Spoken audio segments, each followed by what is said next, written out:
Welcome back after the break. Rising Pakistan में एक बार फिर कहते हैं खुश आमदीद। जिस मेहमान शख्सियत ने ज्वाइन किया है, तशरीफ लाए वो अमेरिका से। हॉलीवुड की 6 फिल्म्स वो माशाल्लाह बना चुके हैं, जिसमें एक फिल्म है गुड मॉर्निंग पाकिस्तान। खासी पजीराई उसको मिली है।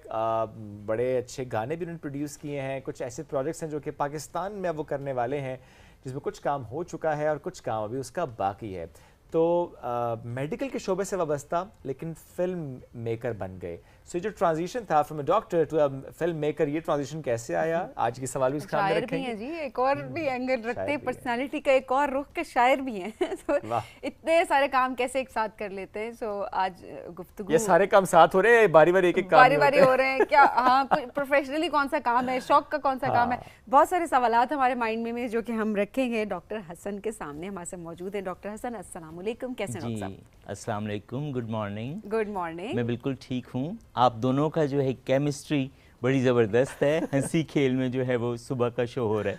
बस यही करते हैं जी हम। हंसी खेल में आते हैं, हंसते हंसते वापस चले जाते हैं। अल्हम्दुलिल्लाह अल्हम्दुलिल्लाह। सर जिंदगी कैसे चल रही है? It's very nice. अभी मैं पाकिस्तान आया हूँ। I was here for 2 months। तो अभी एक फ़िल्म मैंने शूट की थी अमेरिका में, तो उसकी एडिटिंग जो है वो यहाँ पाकिस्तान में करने आया था। एडिटिंग यहाँ पे हो रही है? जी, मैं अपनी तमाम फिल्मों की एडिटिंग जो है वो पाकिस्तान में करता हूँ। अच्छा, every time I make a film in America then I come to Pakistan. इसकी क्या वजह है? इसकी वजह यह है कि मेरा एक एडिटर है जिसका नाम है तैयब नवाज़। तो वो बहुत हमारी अच्छी केमिस्ट्री, जैसे आप लोगों की बड़ी अच्छी केमिस्ट्री है, बड़े अलाइंड है आप लोग। तो आप एक किसी के साथ कंफर्टेबल हो जाते हैं, क्योंकि एडिटिंग का काम जो होता है वो 12 से 14 घंटे का होता है रोज़ाना, फॉर मंथ्स। तो 3 महीने जो हैं वो लगते हैं फिल्म को एडिट करने में। तो आपको ऐसे किसी शख्स के साथ काम करना होता है जिसके साथ आप बहुत ज़्यादा कंफर्टेबल फील करें और प्रोफेशनल भी हो।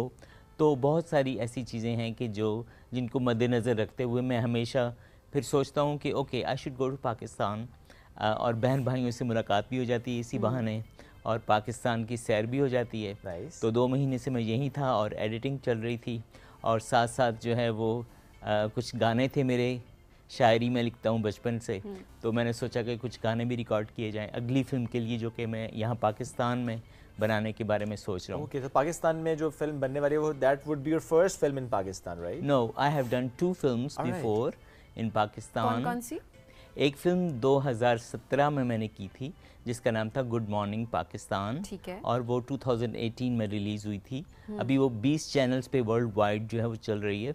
और एक दूसरी फिल्म थी गुमशुदा अमेरिकन लड़की, वो भी मैंने यहाँ पे पाकिस्तान में की थी। अच्छा, तो 2 फिल्म यहाँ पाकिस्तान में, तो अब आप तीसरी फिल्म पाकिस्तान में करने का प्लान कर रहे हैं? और जी, वो आप और टोटल जो मेरी फिल्में हैं वो 6 हैं। 6 already I have already made them, and now I am going to be making my 7th feature. नहीं, तो जो 7th फिल्म है वो किस तरह डिफरेंट करना चाह रहे हैं पाकिस्तान के कॉन्टेक्स्ट में? अगर देखा जाए, क्या किसी सोशल इशू को टारगेट करना चाह रहे हैं, या कॉमेडी का एंगल उसके अंदर ऐड करना चाह रहे हैं? क्या उस फिल्म की कहानी जो है वो एक गडवी वाली लड़की है जो कि गडवी बजाती है, और उसकी लाइफ में जो है वो कुछ ट्रेजेडी हो जाती है। तो उसके बारे में है कि जो लोग गडवी बजा के यहाँ पे अपनी ज़िंदगी गुजारते हैं, उनकी लाइफ और उनका कल्चर कैसा है। और वो लोग, क्योंकि इनका कल्चर जो है वो सदियों पुराना है, ये लोग मंजुदाड़ो और हड़प्पा और राजस्थान के इलाकों से इनका ताल्लुक़ है। तो हम, क्योंकि हमारा ताल्लुक़ भी हिंदुस्तान से हम आए हैं, तो ये बहुत पुराना कल्चर है। तो उस कल्चर के बारे में भी जो है वो थोड़ा सा इंसाइट हम इस फिल्म में देंगे गडवी में। और इसका जो आइडिया था वो कहीं पसूड़ी गाने से तो नहीं आपने कंसीव किया? नहीं, गडवी जो आइडिया था वो काफ़ी अरसे से, तकरीबन 7-8 साल से जो है वो मेरे जहन में था। लेकिन क्या होता है कि आप जो फिल्में होती हैं वो they are just like my children. तो वो उनके ख़यालात जो हैं वो उभरते रहते हैं और फिर आहिस्ता आहिस्ता शेप अप होते रहते हैं। फिर एट सम पॉइंट आप कहते हैं कि अच्छा अब मैंने ये करना है, या लेट्स डू इट। अच्छा, फिल्म बनाना बड़ा एक मुश्किल काम, बड़ा चैलेंजिंग इस वजह से मैं कहूँगी क्योंकि बहुत ज़्यादा थॉट प्रोसेस इसके अंदर इन्वॉल्व होता है ना, कि प्रॉफिट में फिल्म जाएगी या नहीं जाएगी। कमर्शियल एस्पेक्ट तो होता है, क्योंकि आपके बहुत सारे पैसे लगे हुए होते हैं। फिल्म बनाना आसान करने में तो हर कोई उठ के बना लेता है, तो क्रिएटिविटी चाहिए, एट द सेम टाइम पैसे चाहिए आपको। सो क्या आपको भी ये डर खौफ होता है, जिस तरह आप 7वीं फिल्म बनाने जा रहे हैं, कोई खौफ चल रहा होता है कि अच्छा फिल्म ने अच्छा बिजनेस ना किया तो मेरे सारे पैसे डूब जाएंगे, या आप कहते हैं कि नहीं मैं अपना शौक पूरा कर रहा हूँ, फिल्म बिजनेस करे ना करे इससे फ़र्क नहीं पड़ता? बात ऐसी है कि चूँकि मैं I was a film maker writer since I was 6 years old, तो मेरे अब्बा जी बड़े सख्त थे, वो हमें फिल्में नहीं देखने देते थे। तो लेकिन मेरा हमेशा से ख्वाब था, और फिर मैंने 8 साल जो है वो रेडियो पाकिस्तान रावलपिंडी में भी यहाँ काम किया था। फिर मैं रावलपिंडी मेडिकल कॉलेज से मैंने ग्रेजुएशन की, डॉक्टर बना, then I move to America, और ये ख्वाब जो है वो साथ साथ चलता रहा। तो अभी भी मैं प्रैक्टिस करता हूँ to make a living, I do my medicine, लेकिन जो फिल्म है वो मेरा शौक़ है। तो उसका एक बजट होता है, जैसे 2 करोड़ है, या तो वो मैं साइड पे होता है, अगर आ गया वापस तो ठीक है, ना आया तो so you earn and then you spend here. so it's not a very big deal कि अगर जो है वो पैसे वापस नहीं आते। बस मुझे इतना चिल होना है ज़िंदगी में। I was about to say this. मुझे भी इतना चिल होना है। क्या करना पड़ता है वैसे ये लेवल अचीव करने के लिए? 2 करोड़ is fine. कि 2 करोड़ लग गए is fine, क्या कमाना ज़्यादा पड़ता है? नहीं, इसमें ये होता है, ये आपका माइंड सेट है, इट्स योर माइंड सेट। क्योंकि देखें, आप ज़िंदगी में कितने ही आप लोगों से मिलते हैं, किसी ने घोड़े रखे हुए हैं, किसी ने जो है वो बहुत बड़ा एक शानदार घर बनाया हुआ है, ठीक है, वो कहते हैं कि हम इस घर में रहना चाहते हैं, उसमें 20 कमरे हैं, हालांकि उनको इतनी ज़रूरत नहीं है, हाँ, लेकिन उनका शौक है, उनका शौक है, they just want to do it because it makes them feel happy. तो मुझे जो है वो film makes me feel happy. So अच्छा, इसके अलावा पोइट्री भी आप करते हैं, लिखते जी हाँ, हैं खुद या सिर्फ? मैं बचपन से 15 साल का था तो मेरे जो बड़े भाई थे रियाज, वो मुझे चकवाल में एक लाइब्रेरी में ले गए, तो वहाँ पे जो है वो साहिर लुधियानवी की एक किताब जो है वो मेरे सामने आई, तो आई लव साहिर लुधियानवी, तो वहाँ से मैंने जो है वो इंस्पिरेशन लिया। So I write a lot of poetry. पिछले मैं 25 साल से जो है वो पोइट्री लिख रहा हूँ। सो आई लव राइटिंग, और अभी जो है वो इस दफ़ा मैंने 3 सॉन्ग्स भी जो हैं वो रिकॉर्ड कराए हैं फिल्म गडवी के लिए। अच्छा। तो गडवी की जो है वो प्री प्लानिंग स्टार्ट हो चुकी है। सो ये अपनी शायरी है सारी उसमें? जी हाँ। कुछ अगर सुनाएं उस शायरी का हिस्सा। उसमें एक ये है कि बरसी हैं तेरी याद में रिमझिम मेरी आँखें, शोला मेरी आँखें, कभी शबनम मेरी आँखें, अब तेरी कहानी में मेरा नाम नहीं है, ये सोच कर हो जाती हैं पुरनम मेरी आँखें, गर तुमको न देखें तो उठाती हैं तला तुम, मिल जाओ तो देखें तुम्हें कम कम मेरी आँखें, वो राह बदलने के लिए सोच रहा है, पढ़ लेती हैं उस शख्स के मौसम मेरी आँखें, बिछड़े हो तो ये आखिरी आवाज़ भी सुन लो, पाओगे हर एक राह में हमदम मेरी आँखें। क्या बात है, ज़बरदस्त, और अंदाज़े बयां कितना अच्छा था, बहुत प्यारा, वेरी डीप। अच्छा, मुझे ये लगता है कि ये अब उस फिल्म के अंदर इसको नरेट किया जाएगा? नहीं, उसके ये सॉन्ग रिकॉर्ड हो चुका है। अच्छा। ताहिर अली खान ने गाया है, और अब हम एक फीमेल सिंगर को तलाश कर रहे हैं जो इसी गाने को गाएंगी भी, तो हमारे पास मेल वर्जन भी होगी, फीमेल वर्जन भी होगी। Wow, amazing.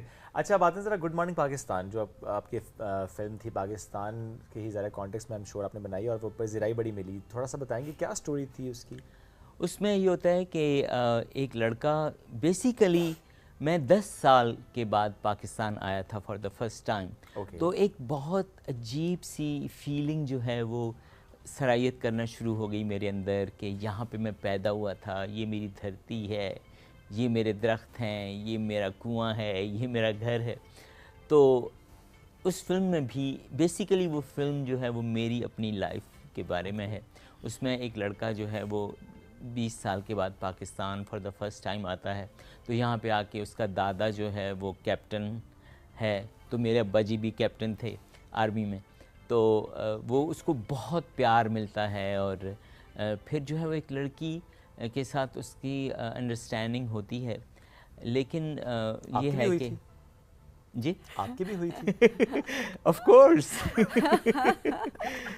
तो आगे कहानी नहीं पूछेंगे हाँ, उसके बाद जो है वो लड़की जो है वो एक उसका और एक बंधन जो है वो उसके साथ बन जाता है, लेकिन जब शादी की बात होती है तो वो हो नहीं सकता, क्योंकि वो बहुत मतलब वो बंजारन है और ये लड़का अमेरिका से आया हुआ है, तो उसकी फैमिली एक्सेप्ट नहीं करती, तो it's a very complicated situation. तो उसके बाद जो है वो आप देखिए, फिल्म जो है वो अवेलेबल है यूट्यूब पे।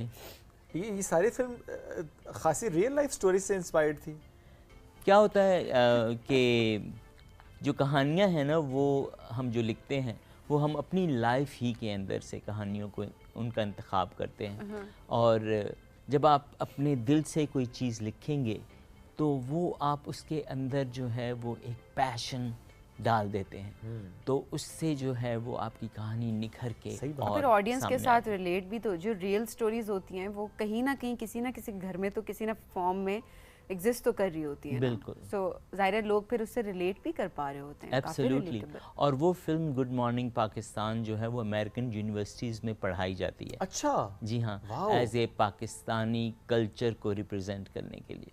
Wow, that I mean that's a success for a film actually, कि जिसको पढ़ाया जा रहा है। इट्स नॉट जस्ट कि आपने एक फिल्म बना दी, लोग देख रहे हैं फॉर एंटरटेनमेंट पर्पस, पढ़ाया जा रहा है। फॉर श्योर जब पढ़ाने की बात है, उसमें पाकिस्तान का कल्चर वहाँ समझे पहुँच गया, प्रोडक्शन अपनी जगह, बाकी सब कुछ अपनी जगह, लेकिन आपने पाकिस्तान का कल्चर बेसिकली वहाँ पे इंट्रोड्यूस कराया बहुत सी यूनिवर्सिटीज़ में फॉर श्योर।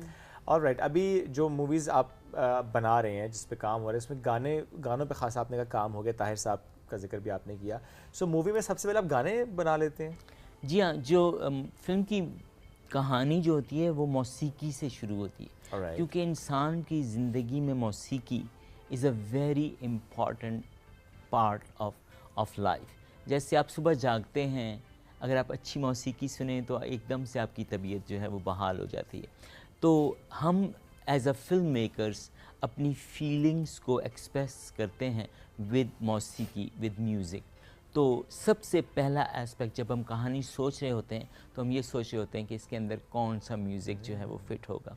तो जब म्यूज़िक की बात होती है तो साथ ही स्पेशली पाकिस्तानी फिल्मों के अंदर गाने जो होते हैं वो बहुत इम्पॉर्टेंट होते हैं। तो गाने जो हैं वो फिल्म के पहले रिकॉर्ड हो जाते हैं, उसके बाद जो है वो फिल्मिंग, बाकी सारी फिल्मिंग रिकॉर्ड होती है। सब गाते भी हैं?